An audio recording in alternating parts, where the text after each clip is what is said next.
সুন্দরবন ইলিশ উৎসবে এসে বাঘের দর্শন পেলেন পর্যটকরা।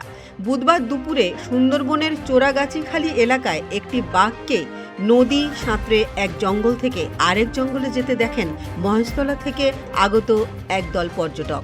নিজেরাই সেই ছবি মোবাইল ক্যামেরায় বন্দি করেন। সুন্দরবনে এসে এভাবে বাঘের দেখা পাওয়া খুশি পর্যটকের দল। গুড আফটারনুন, আমরা কৃষ্ণনগর থেকে এসেছি। এই মৌসুমে দুদিনের যে ট্রাভেল আজ পর্যন্ত, কালকে এবং আজকে খুবই ভালো লাগছে আমাদের।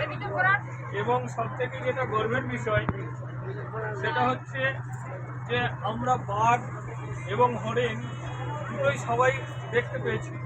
এটা সবার ভাগ্যে হয় না, এবং একটা নয়, আমরা পরপর দুটো বাঘ দেখেছি এবং খুব কাছে থেকে।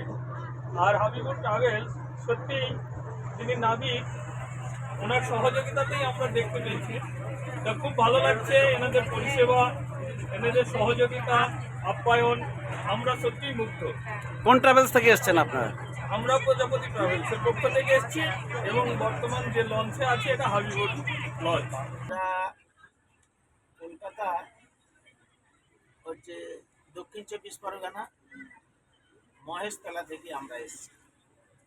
তো এই সুন্দরবনে আমরা ঘুরতে এসে আজকে খুব ভালো জিনিস একটা দেখলাম। নদীর এপার থেকে ওপারে বাঘটা পার হচ্ছে, খুব আনন্দ লাগলো দেখে।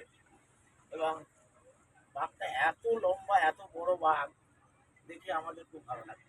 সুন্দরবন ভ্রমণে অনেকেরই একটা আক্ষেপ থাকে বাঘ দেখতে না পাওয়ার, তবে কখনো কখনো সেই সৌভাগ্য হয় পর্যটকদের।